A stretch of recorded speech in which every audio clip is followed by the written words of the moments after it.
말씀 아까 잠깐 드렸는데, 이웃에 있는 나라지만 거기는 성탄절을 이렇게 휴일로 공휴일로 정해주지 않아서 이 나라에도 그들에게는 성탄의 분위기가 없고 다 직장에 출근한다 하는 말을 들으면서, 그래도 우리 대한민국에 이런 공휴일 제도가 있다는 것이 참 감사하다 하는 것과, 이 기독교 수천 년 역사가 전 세계에 퍼져 있는데 아직도 이런 나라가 있구나, 또 이 기독교 역사 수천 년 사이에 심지어 우리 대한민국의 100년 기독교 역사 속에 얼마나 많은 사람들이 세상의 우상과 또 유교 정신, 불교 정신을 버리고 이 기독교의 하나님의 택하심을 입고 그 은혜 속에 살게 됐는데, 아직도 이 성탄을 의미를 모르고 엉뚱하게 세상에서 보내는 사람들이 있음이 아쉽기도 합니다. 그러나 여기 11절에 있는 말씀처럼 너희를 위하여 구주가 나셨다는 이 말씀이 우리에게 적용되니 얼마나 감사합니까? 이 말은 너희라고 하는 그 사실 자체가 우리가 너희와 그렇지 않은 사람이 있다는 사실에서 우리는 정말 이 시간에 여기 있다는 것을 감사하는 마음, 행복한 마음으로 이 예배에 임하시기를 바랍니다. 천사들이 밤에 밖에서 자기 양떼들을 지키고 있는 목자들, 그러니까 밖에서 지킨다는 말은 들판이겠죠. 그곳에 나타나서 예수님이 탄생하셨음을 말합니다. 알려주지요. 그런데 그 순간에, 구주 탄생을 알리는 그 순간에 하늘에는 천군과 천사의 찬양이 가득했다고 말씀합니다. 그런데 그 천사들의 노래, 그 찬양의 내용이 뭐냐면 하나님께는 영광이고 또 땅에서는 하나님이 기뻐하심을 입은 사람들 중에 평화로다. 그 영광과 평화가 있다.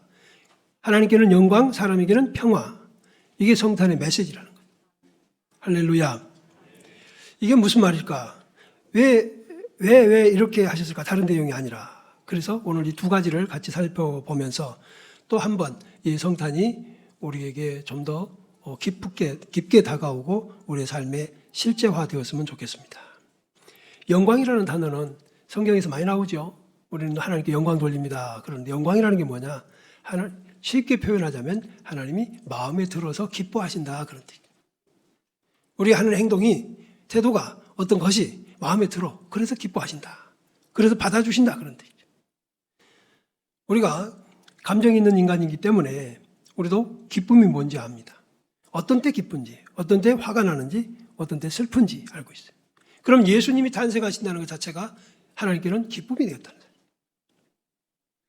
왜 그러셨을까요? 하나님은 독생자를 세상에 내놓으시고 그날이 참 슬픈 날이잖아요. 창조주 하나님이 인간의 몸을 입고 오셨으니 얼마나 손해보는 날이에요. 그런데 왜 그러셨을까? 제가 서울에서 여기 여수로 이사 올 때 트럭에다 이삿짐 다 싸놓고 그리고 출발 기도를 하는데, 같은 대한민국 땅이지만 그래서 서울이라고 하는 곳과 여수라고 하는 곳의 차이는 있잖아요. 이거 어떻게 되는 건가? 제 주변에서 한 사람도 그래 가야 된다가 아니라 가지 말라고 말리는 사람들이 뿐이었으니까. 그런데도 올 때 마음이 착잡하더라고요. 더군다나 그때 여기 여수 오니까 밤에 도착했는데 막 눈발이 날리는 거예요. 어디가 어딘지도 모르겠고 그 깜깜한 밤에 도착을 해서 저기 교회를 찾아 들어가는데, 이게 참 서울의 휘황찬란한 불빛 속에 있다가 여기 시골에 오니까 그래요. 근데요, 제가 이쯤 얘기해도 여러분 마음이 크죠? 근데요, 하나님은요 독생자를 세상에 내려놓으시는 날이에요. 이 날이. 그런데 왜 하나님 기쁘다고 하셨을까? 만약에 제가 여수라고 하는 곳에 또는 돌산이라고 하는 곳에 어떤 목적을 가지고 가고 싶어 했는데 해야 할 일이 있었는데 왔다면 저도 기뻐했겠죠. 근데 저는 그런 마음이 없었거든요. 미안하지만 그때까지만 해도 저는 그랬어요. 그리고 다 말렸으니까요. 그리고 우리가 보통 사람이 생각해봐도 자녀 교육을 앞둔 사람이, 젊은 목사가 시골에 내려가는 거 쉽지 않죠. 그 뭐 남의 일이라고 그렇게 막 덤덤하게 보시는 게 아니라 실제로 그런 거예요. 다 말리더라고요. 그런데 창조주 하나님이 사람의 몸을 입었다는 사실 자체도 아주 수치스러우고 이게 어울리지 않는 일인데 그걸 어떻게 기뻐하셨을까? 이 말 속에는 뭐가 있어요? 하나님이 우리 구원을 그렇게 원하셨다는 거예요. 제가 여기 여수에 오고 싶었다면 정말 기쁘게 내려왔을 거 아니에요. 근데 하나님은 정말 기쁘게 내려오신 거예요. 할렐루야. 누구를 위해서? 너희를 위해서 구주가 되려고. 구주가 뭡니까? 우리를 건지시려고. 우리를 멸망해서 건져내시려고. 그 일을 이루게 되는 그 날이, 그 때가 왔으니 기뻐하셨다는 거예요. 하나님은 우리에게 무엇을 기대하시는가를 알 수 있어요. 우리를 얼마나 깊이 사랑하시는가를 알 수 있어요. 우리가 아무리 못나고 더러워도 특별히 지금 예수 그리스도의 탄생은 왕에게 가서 왕궁에게 귀족에 전달된 게 아니라 목자들, 대부분의 목자들은 주인이 가서 하는 게 아니라 월급쟁이들입니다. 사꾼들, 품삯을 받고 가서 하는 사람들. 그들이 얼마나 힘들면 밤에 잠을 못 자고 다른 사람들 자야 하는 그 시간에 사나운 맹수로부터 주인의 양떼 재산을 지켜주기 위해서 그 깜깜함에 두 눈에 불을 켜고 있었을 그 시간, 당시 사회에서는 천한 사람, 가난한 사람으로 외면받았을 텐데 하필이면 하나님은 천사들을 그들에게 보내셔서 너희를 위한 구주가 난다. 할렐루야. 우리가 사람을 등급으로 정해서는 안 된다는 사실이지. 그래서 하나님께서 왜 기뻐하셨는가? 첫 번째로는 창조의 의도가 회복되기 때문에 기뻐하셨다. 창조의 의도가 회복되기 때문에 영광을 받으신다는 것이죠. 왜? 창조의 의도가 무엇이? 원래 하나님은 만물 중에서 우리 인간에게만 특별히 하나님의 형상을 주셨습니다. 하나님과 교제하고 하나님의 사랑의 대상이 되고 하나님을 사랑할 수 있게끔 만들어 주셨고 하나님이 만드신 세상 만물을 다스릴 능력을 주셨고 그랬는데 그게 죄로 말미암아 끊어졌습니다. 하나님의 의로우신 계획은 손상을 입은 것입니다. 마땅히 진노하셔야 되고 모든 걸 포기해버리셔야 될 그분이 결코 포기하지 않고 약속하시면서 때가 되매 그 때가 예수 그리스도의 오신 때입니다. 아멘. 그 때를 기다리셨으니 기뻐하시는 거다.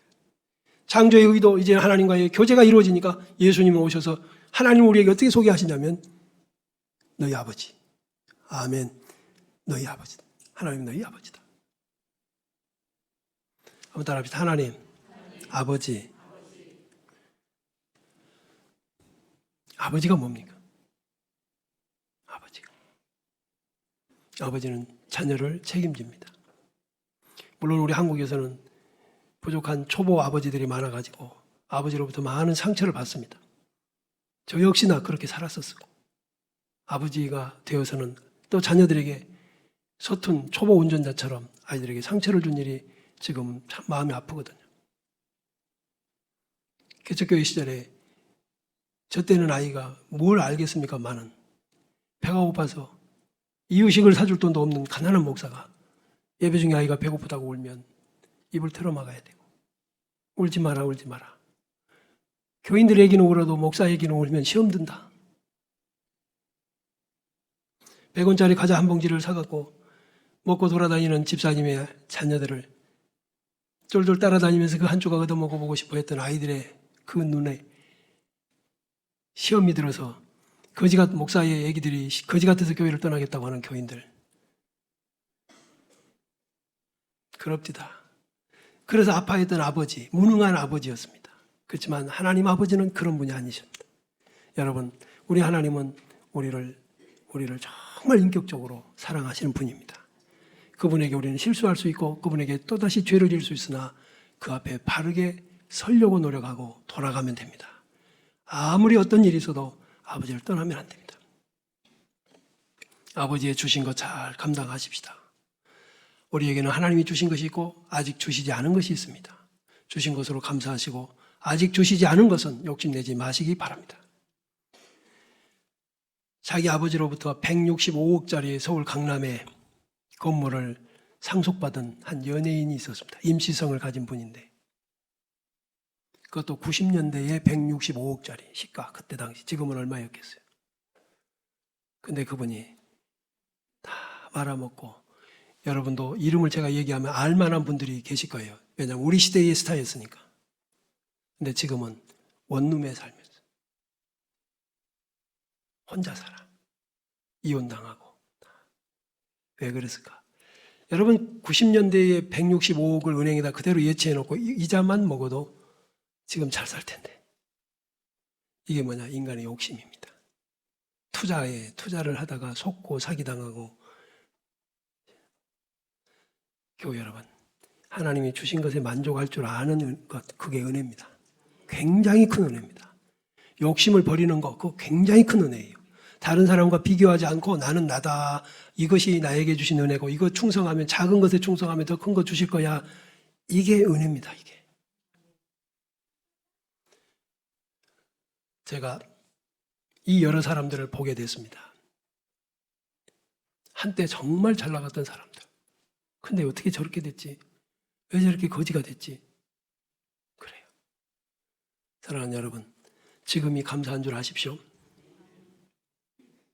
있는 것은 주신 것이고 없는 것은 아직 안 주신 것인데, 하나님의 방법으로 믿음을 따라 살면 때가 되면 주실 겁니다.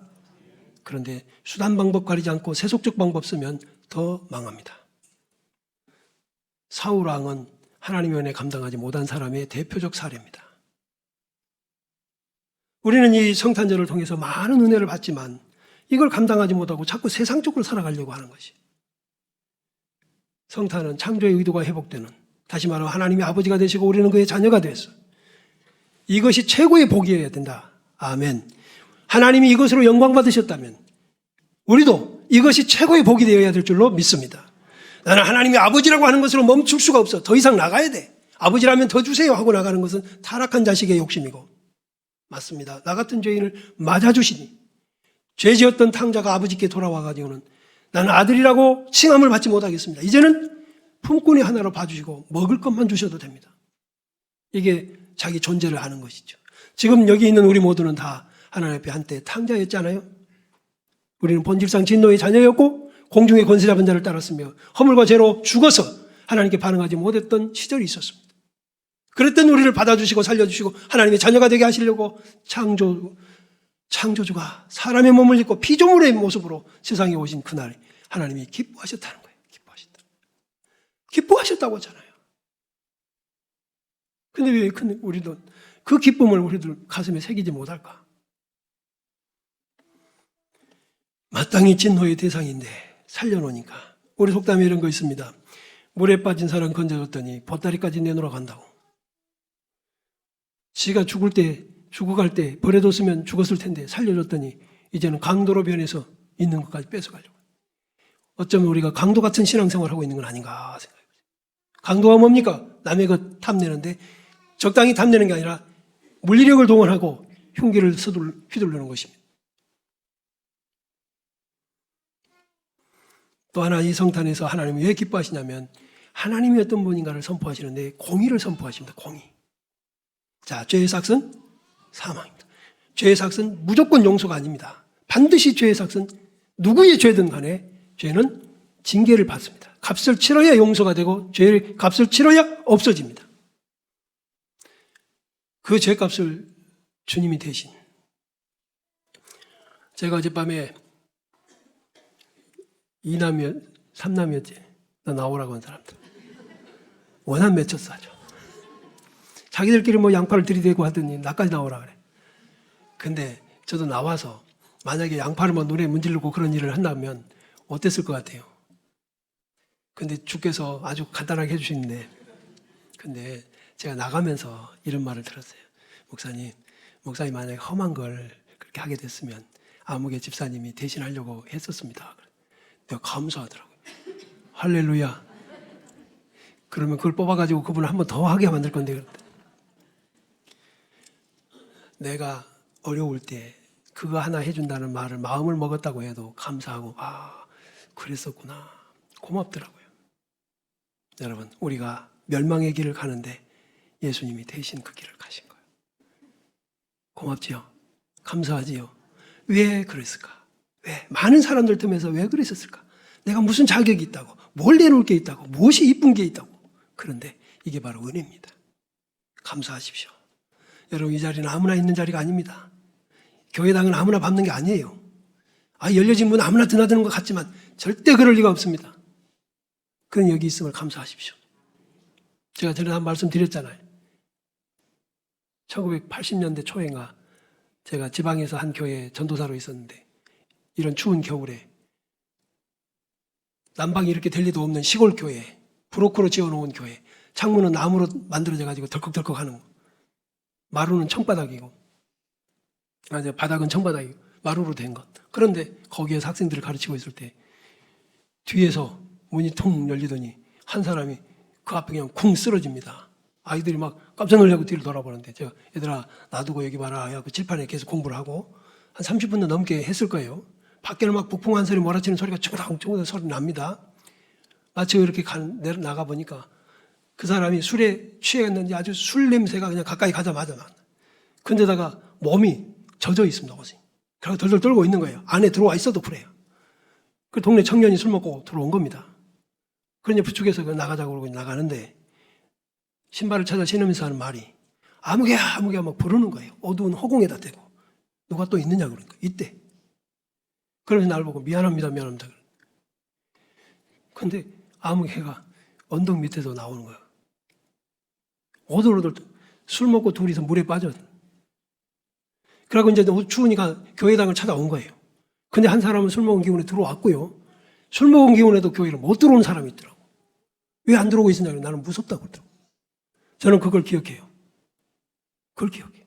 술 기운에 간땡이가 부었다고 하는 그런 시간에 그 젊은 청춘이 추운데 다짜고짜 인정사정 없이 볼 것 없이 그냥 들어올 건데 교회당이 무섭더래. 그래서 그 몇십 분을 오들오들 떨고 밖에서 있었던 거예요. 여기 있는 여러분 이 자리가 보통 자리가 아닙니다. 여러분 생각해봐요. 여러분 술 취해 들어온 거 아니잖아. 맨정신으로 왔고 예배하러 왔잖아요. 그 마음을 누가 주신 거예요? 성탄의 영광 하나님께 돌립시다. 나 같은 것을 공의로우신 하나님이 심판하셔서 지옥에 보내 마땅한데 그 죄를 가로막고 내가 감당하겠습니다 하고서 그 죄값을 치러주신 예수 그분 때문에 우리가 여기 있다. 할렐루야. 그 다음에 또 하나가 있습니다. 땅의 평화라고 하잖아요. 그냥 땅의 평화가 아닙니다. 땅에서는 하나님의 기뻐하심을 입은 사람들 중에 평화다. 이것도 한정적인 용어입니다. 여러분 우리 기독교는요 무분별하지 않습니다. 항상 한정적이에요. 한정적이에요. 하나님이 세상 만물을 다 지으셨고 이 모든 인생을 만드신 분이 맞지만 그 중에 얼마만입니다. 얼마만. 예를 들자면 고아원에 아이들 수십 명이 있는 곳에 내가 내 아이 하나 고를 거야 양자로 삼을 거야 해서 하나 데리고 오는 것과 마찬가지. 나머지 버려둔 것이 죄입니까? 나쁜 것입니까? 아니. 그들은 이미 버림받았었습니다. 그런데 가서 데려온 거예요 하나를. 그럼 하나 택함 받은 아이가 감사해야지. 여러분 이 세상 모든 인류는 하나님 앞에 범죄자입니다. 하나님 앞에 멸망당해야 되고 우리가 다 그런 대상이에요. 맞죠? 그런데 우리를 뽑으셔서 그리스도의 보혈로 씻겨주시고 하나님의 나라에 들어갈 수 있게끔 해주시려고 예수님이 사람의 몸을 입고 이 땅에 오신 거예요. 왜?